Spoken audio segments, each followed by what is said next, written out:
Hello, नमस्ते। आप हैं YouTube channel doctor Dinesh Parmar के साथ में गवर्नमेंट पीजी कॉलेज प्रतापगढ़। हमने पिछले वीडियो में दिल्ली सल्तनत पर अध्ययन कर रहे थे। आज हम दिल्ली सल्तनत के सुदृढ़ीकरण में बलबन का क्या योगदान रहा, इस पर विवेचना करेंगे। आप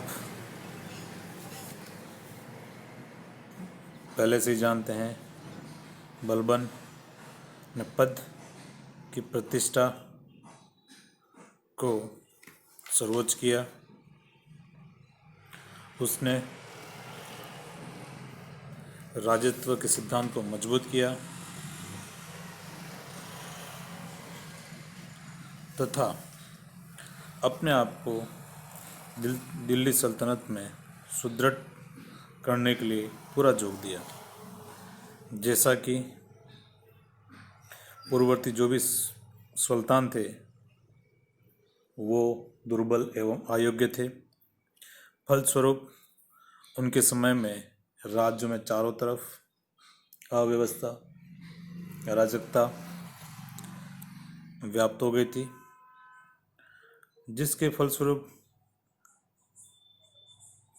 राज्य में विभिन्न क्षेत्रों में हिंदू विद्रोह हो गए थे। इन सब के लिए सुल्तान के पद की प्रतिष्ठा और शक्ति पुनर्स्थापित करनी थी, जिसके लिए उसने सिजदा एवं पेबास की परंपरा प्रारंभ की। सिजदा का अर्थ झुकना और पेबास का अर्थ झुककर सलाम करना, चूमना। इस प्रकार शक्ति को सुदृढ़ करते हुए उसने प्रशासन में जो अमीर वर्ग था वो शक्तिशाली हो गया था, उससे वापस से सुल्तान के अधीन लाना था। सीमांत प्रांतों में मंगल के आक्रमण हो रहे थे, उन पर भी काबू करना था। इसलिए सुल्तान बलबन ने सिंहासन पर बैठते हुए सबसे पहले इन समस्याओं का निराकरण किया। जैसा कि बर्नी साहब लिखते हैं, बलबन ने सिंहासन पर बैठने के बाद सर्वप्रथम उन हिंदू विद्रोहियों को दबाया, उनके खिलाफ सैनिक कार्रवाई की और सबको बहुत बर्बरतापूर्वक मार दिया, दमन कर दिया। जैसा कि चार प्रमुख जो केंद्र थे, मेवात, कटिहार, दोआब और अवध, उन पर ऐसा बुरी तरह से दमन किया कि जब तक वो जीवित रहे तब तक पुनः कभी विद्रोह नहीं हुआ। उसी प्रकार बलबन का दूसरा कार्य सुल्तान के पद की शक्ति एवं प्रतिष्ठा को पुनर्स्थापित करना था, जो मैं बता रहा हूँ बार बार आपको। इस उद्देश्य से उसने जो प्रयास किया वह बड़ा कृत्रिम एवं नाटकीय लगता था। वह सुल्तान की प्रतिष्ठा के लिए स्वयं को जिल्ले अल्लाह, ईश्वर का प्रतिनिधि घोषित किया। जिल्ले अल्लाह मतलब ईश्वर का प्रतिनिधित्व घोषित किया। उसने अपना आपको अफ्रेसियास जैसे महान तुर्क शासक के वंश घोषित किया। उसने अपने दरबार के वैभव को बांटने के उद्देश्य से अपने दरबार में कुछ फारस के दरबार की परंपराओं को प्रारंभ किया, जैसे नवरोज का त्यौहार, और सुल्तान ने अभिवादन के लिए सिजदा पेबास की प्रारंभ की, जैसे मैं बता ही रहा हूँ आपको। उसने सुल्तान बनने के बाद शराब की दावतों में सम्मिलित होना और अमीरों के साथ हंसी मजाक करना बंद कर दिया। अधिकांश उसमें एकांत में रहना प्रारंभ किया, अर्थात उसने पद की गरिमा को बनाए रखा। उसका तीसरा कार्य जो प्रमुख था वो था तुर्कान चिलगामी, 40 गुलामों का दल जो इल्तुतमिश ने प्रारंभ किया था। उसने बारे में बर्नी कहते हैं कि बलबन ने तलवार व जहर का प्रयोग करके इस दल को छिन्न भिन्न कर दिया, अर्थात अनेकों का दमन कर दिया, मार दिया।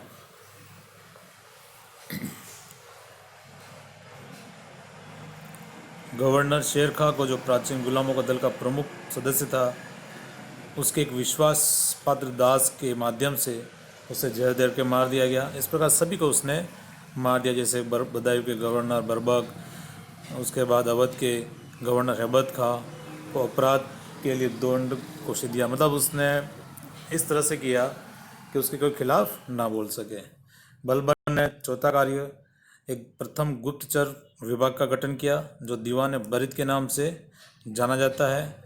इस विभाग के अंतर्गत सल्तनत के विभिन्न भागों में अनेक बड़ी संख्या में बरिद अर्थात गुप्तचर नियुक्त किए और जो प्रदेशों में घटने वाली घटनाएं, अधिकारियों की गतिविधियों की सूचना समय समय पर सुल्तान तक पहुंचाया करता था।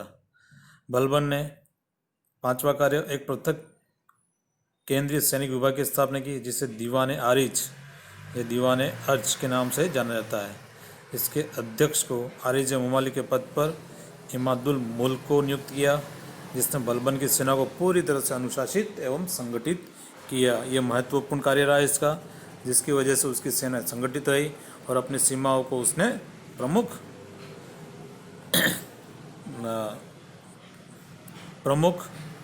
क्या कहते इमामुल मुल्क के द्वारा उसने संगठित किया। बलबन की नेक्स्ट उपलब्धि जो महत्वपूर्ण रही है वो मंगलों के आक्रमण को दबाना।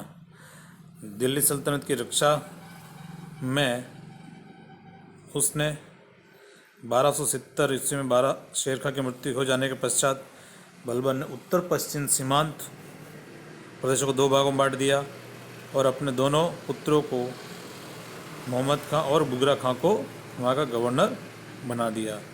मंगल आक्रमण को ध्यान में रखते हुए उसने साम्राज्य विस्तारवादी नीति का अनुसरण नहीं किया, क्योंकि वो अगर विस्तारवादी नीति अनुसरण करता उसका ध्यान दक्षिणी क्षेत्रों में लग जाता और उसकी उत्तर पश्चिम की सीमाएं पूरी तरह से मंगलों के द्वारा छिन्न भिन्न हो जाती। इस प्रकार उसने सदैव 30,000 तुर्की सैनिकों के साथ दिल्ली में मौजूद रहा, ताकि आवश्यकता पड़ने पर वह अपने पुत्रों की मदद कर सके। इसी प्रकार 7वां कार्य उसका बलबन का अति महत्वपूर्ण कार्य बंगाल के गवर्नर तुगरी खां के विद्रोह को अत्यंत बर्बरता एवं क्रूरता के साथ दमन करके बंगाल पर पूर्ण अधिकार स्थापित किया। इस प्रकार हम विभिन्न प्रकार के विद्रोह को उसने शक्ति का पूर्ण रूपेण दमन करके बलबन ने दिल्ली सल्तनत को पूर्णतः संगठित सुव्यवस्थित कर तथा शासन के लिए साम्राज्य विस्तार का कार्य प्रारंभ किया। लेकिन उपयुक्त कार्यों से हमें राजनीतिक दुर्दशा का अभाव भी मिलता है, क्योंकि उसने तुर्कों की जाति के अमीरों के प्रशासन में अत्यंत महत्वपूर्ण पद देकर स्वतंत्र सल्तनत के आधार कार्यों को काफ़ी हद तक संकुचित कर दिया था, जो अंत में उसके वंश और तुर्की सत्ता के अंत का एक बहुत बड़ा कारण सिद्ध हुआ।